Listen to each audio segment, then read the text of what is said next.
to let you know I'm serious. In business, when we had our property management and development, I had already forked over 18,000 bucks for some plans. I had already handshook a deal with a guy for his property, and we were moving forward, and we're going to build a fourplex, Section 8, you know, all the good stuff. Had a lot of time and money invested, and all of a sudden, a fella comes back to me and says, you know what, I want more money. So, well, we got, you know, right when he, instead of going in and signing escrow, he called me and said, I want more money. I said, oh, what do you mean? We got a deal. This isn't right. Well, I just want another $15,000. Go. That's not what we agreed to. And so we had this argument back and forth, and the longer we talked, the more this felt wrong to me. And so I said, well, let me think about this. I don't think it's right. And so I went back, prayed, thought, talked it over with my wife. And in the end, looking at myself in the mirror that morning, as I was about to call him shaven, I said, how do I look at myself in the mirror if I do this? If I say yes to this guy, because I would have still made a couple $100,000, so what's $15,000? You know, I would have still made a lot of money on this deal. But I said to myself, if I say yes to this guy, when will I say no? If I don't draw the line at the beginning, where is that line? And I said, no. I called the guy back and said, ain't doing it. Either sign the papers or the deal's off. He deal's off, and I lost all that money. And I don't feel bad about it at all. And guess what? A few months later, I was activated and went to war. Went to be able to do the project anyway, so you know, worked out in the long run. But I didn't know it at the time, and that's how I feel. Another thing, this campaign, this one right now, it's serious. We could actually win. We know that, and other people know that too. And I was approached by a big donor, not him, but his surrogate, and offered me some good money to make if I were to put a couple of his people on my staff.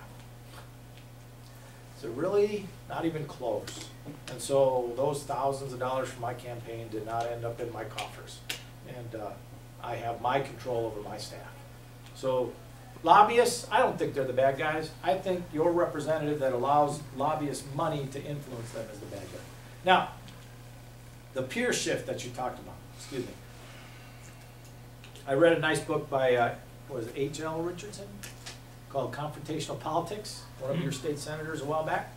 And he talks about peer shift. When you're the new guy out there, right now we're talking, you're holding me accountable, you're asking me questions, I'm telling you what I think are good ideas. We're peers in here, and we're sharing ideas. Well, I go to Washington, and now who am I hanging out with? Those guys out there, the ones that say, hey, Sonny.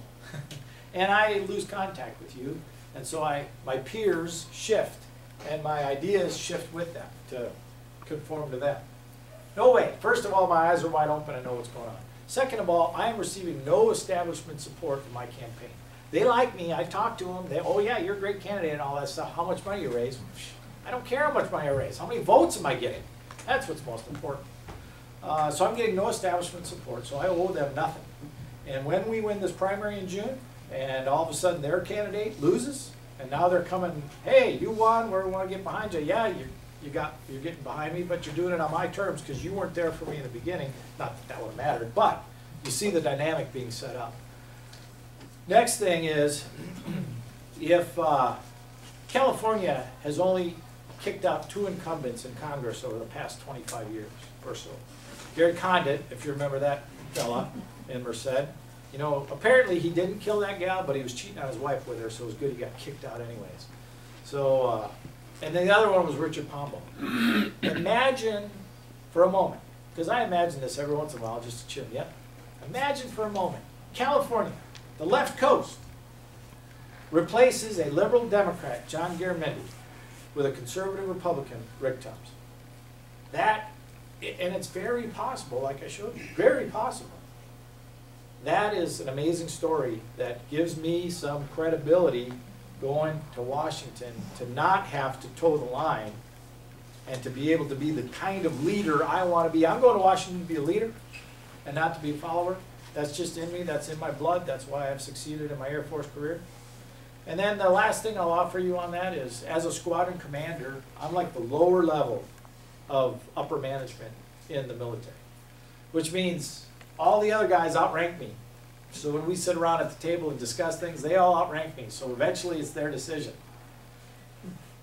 But I'm at the table. I get to say something. I get to offer my opinion, my way of doing things. And I don't win all of the fights. As a matter of fact, as the bottom guy, I lose most of them, but I win some.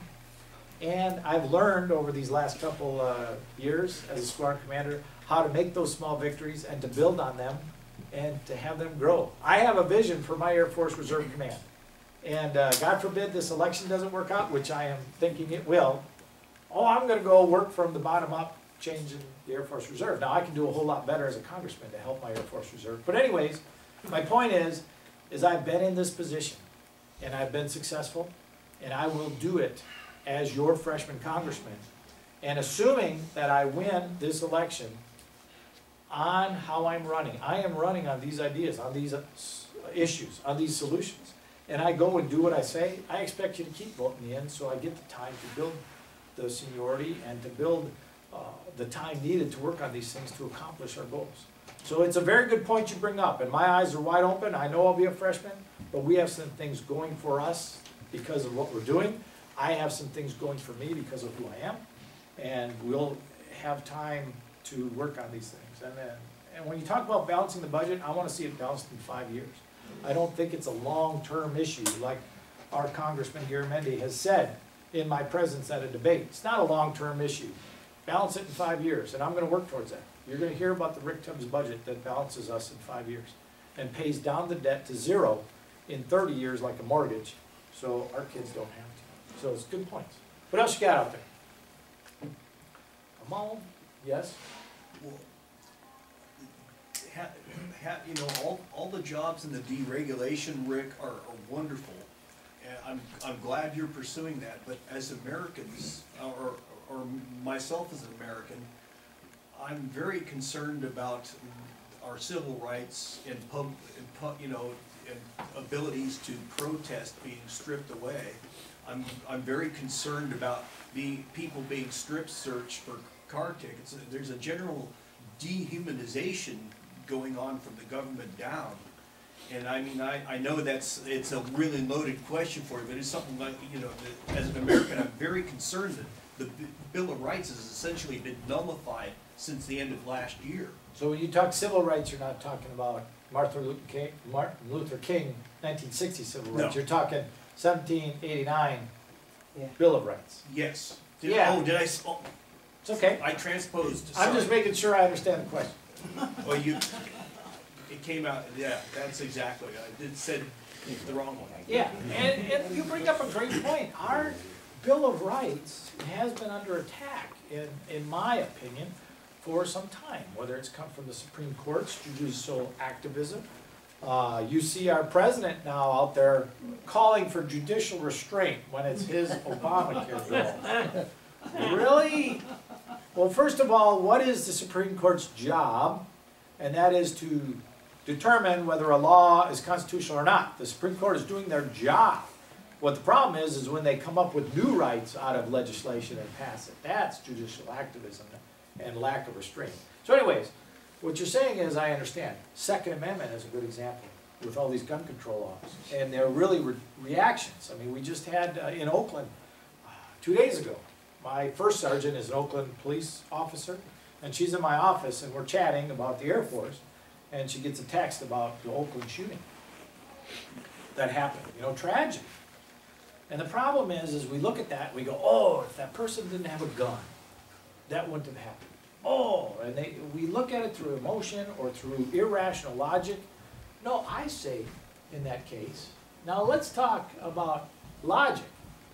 If there were some folks, some good folks that had a gun, and somebody goes off, a bad guy goes off with a gun, how many shots does that bad guy get off before a good guy stops the shooting with his gun? Right? When you talk Second Amendment, think of it in those terms, because gun control laws just make the good guys more powerless, less able to defend themselves. Right? The bad guys, they're carrying guns, they don't care. Gun control does not affect bad guys. So, you're right. And we have Constitution. When I talk about my solutions, I say they're common sense, which means they work today and tomorrow. Conservative. What does conservative mean to me? Smaller government, not bigger government. We don't look to the government as its first way of solving something. We look to the American citizen. I want to see government smaller, not bigger. And then third is constitutional. I think the Constitution did an excellent job of giving us the right kind of government to produce American-style freedom that has resulted in the incredible amount of opportunity and prosperity, turning this country into the best country the world has ever seen. Now, my son has just put up my freedom card. This is my idea here. And I'm pretty proud of it, I must say. And I hope it's in the textbook of every kid in high school within 10 years. Because for me, what you're talking about, Bill of Rights, and what is great about America, and how they're under attack. This freedom curve is something I put together to try to put my idea of governing and the Constitution into a simple picture. Picture's 1,000 words. Over here is your freedom. Down here is no freedom. Size of government on the bottom. No government, no freedom. It's anarchy, it's chaos, it's tyranny of the strong. You need some government to protect your rights, to order society. So as some government grows, your freedoms grow. So you get to the top there. And that's the minimum amount of government for the maximum amount of freedom. That's where the Constitution put us up there. That's American government. That's American freedom. What has made this country great? Unfortunately, as you continue to grow government, your freedoms start to fade. And if you go down here with max government, min freedom, again, you're talking about communist, Venezuela, Cuba. You work your way up, some of the South American countries. Go up here a little further and you're in Europe, where it's socialized democracy. And then again, unfortunately, I think America is somewhere on the wrong side of the curve going the wrong direction. So if I see, and I'm going to give you very few promises, because if I give you one, I'm going to stick to it. This is one promise you take to the bank. I will never vote for a bill or write a bill that I think takes us down the wrong side of this curve. Anything I write or vote for is going to keep us on top, take us to the top, where we belong. Because that's what's made America great. You want to live in Europe? You want a socialized democracy? Move there. You want to live in a communist country where government's in control of everything? Then move there. As an American citizen, you have that right. Go. But leave my country alone. I like it.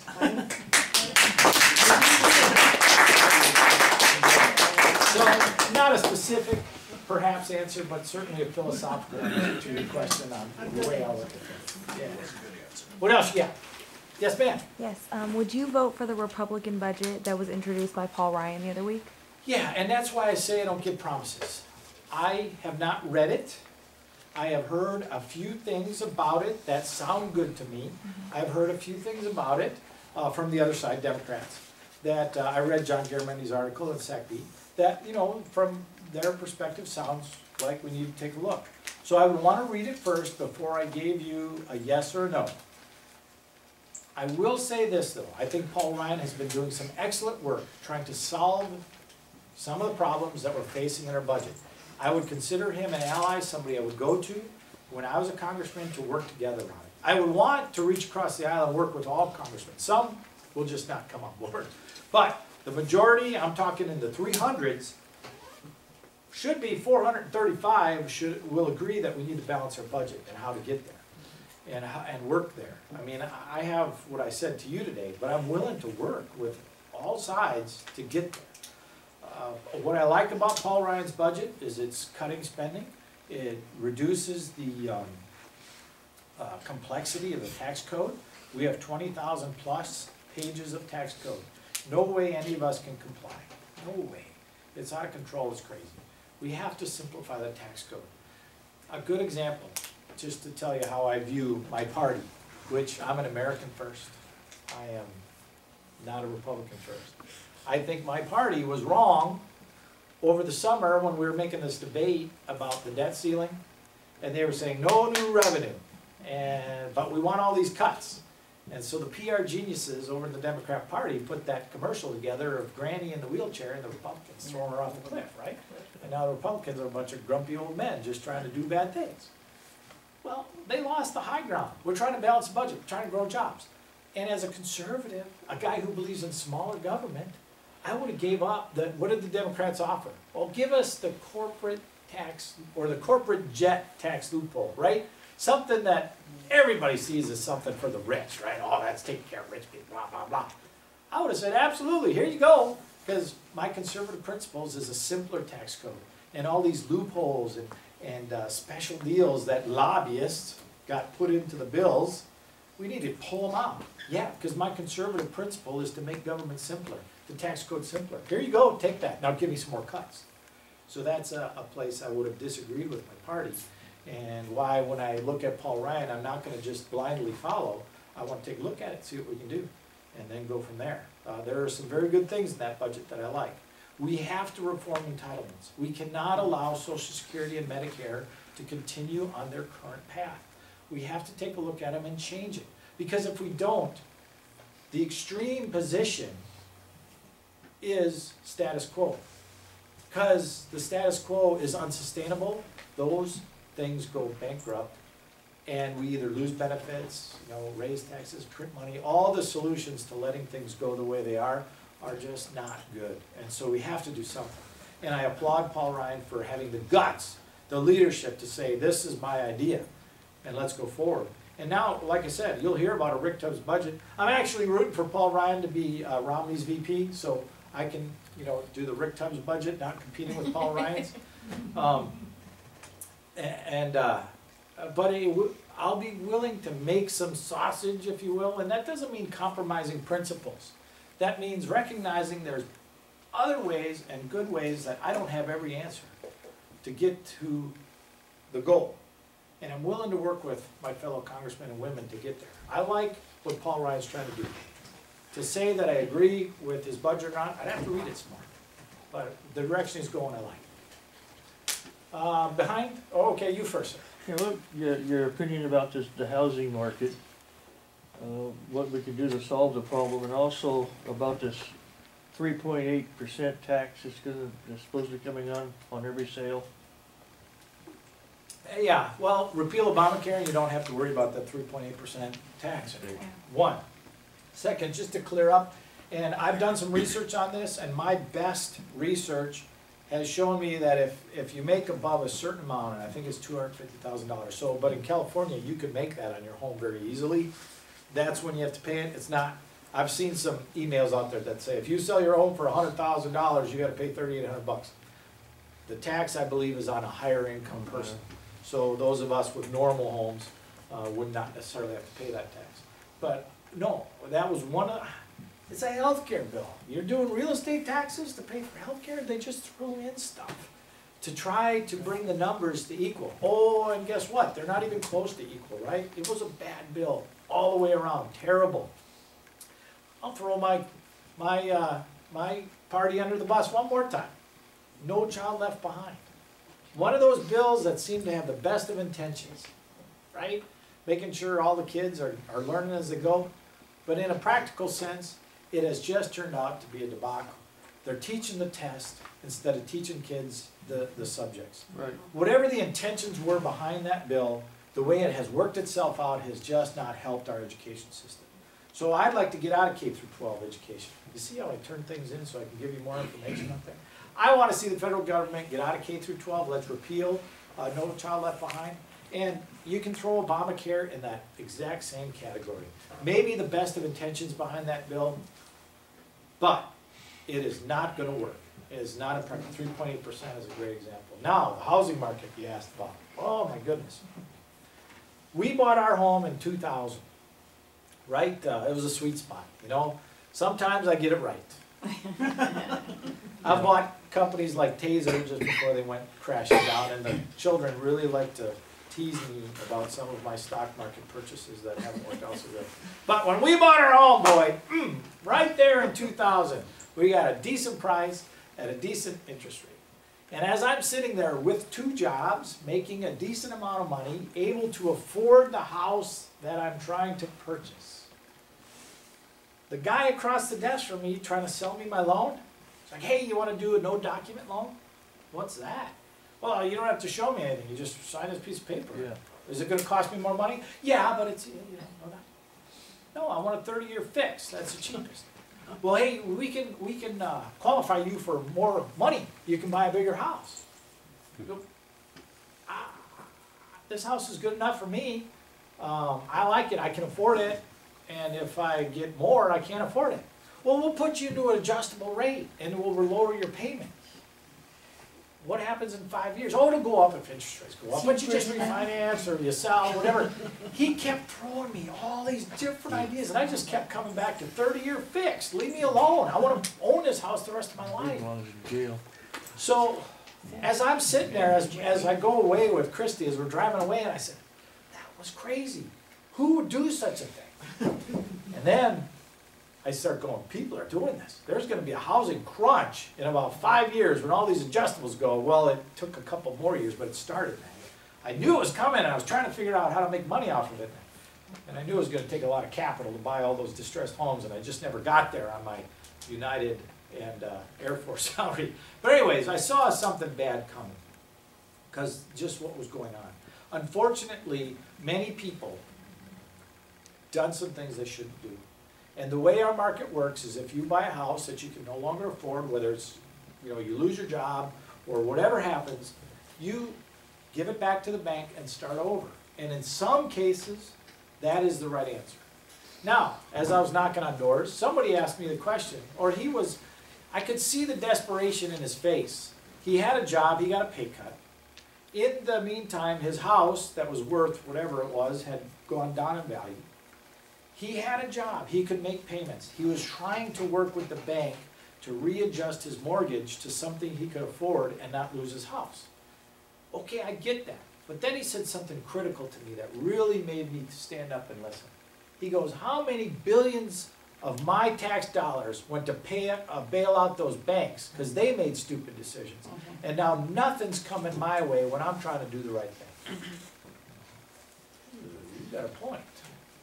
How much of that money was our money that went to bail them out, and they're not helping us out? You bet. We need to do some sort of, here's another good example, personal. I have tried to refinance my home several times, and because my value has gone down to where I'm no longer 80-20, 80% loan to 20% equity, I'm in that 20% rate, I gotta pay PMI now if I refinance, so it doesn't make sense.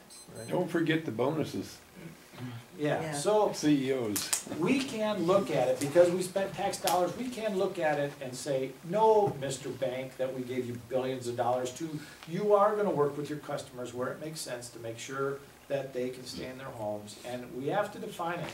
And you hear these programs that were supposed to be great programs and have helped only a few thousand people, you gotta shake your head and go, why? Because a well-intentioned bill got out of Congress, got passed off to the bureaucrats, down to the banks, who they're out for making money, right? They don't have a good heartedness, and oh, let me help you out. I never had one loan agent say to me, you know what, Rick, you're a good guy, you did things right, and hey, we're not gonna make quite as much money off of you, but you're right. We're gonna refinance you for a point less, and we're just gonna take the hit. Never heard that. That's where some of this government regulation can come in when there's tax dollars attached to it. I don't wanna tell banks how to run their business, but if I'm giving you billions of dollars of tax money, I have the right to start regulating some of that money. And we can help some of these folks. Some are just gonna have to start over. Some that have a reasonable chance of being able to afford their house under a modified loan program, we need to help them. Oh, and by the way, for those of you like me that have played by the rules and done things right, you can get swept into that too, and be able to finance or refinance at some of the good deals out there. So that would be my answer. It's difficult. You could thank Barney Frank and God for that whole mess. I blame both parties again. Glass-Steagall was repealed in 1999 with a Republican Congress and a Democrat president. That was one of the biggest mistakes we've ever made in reducing regulation.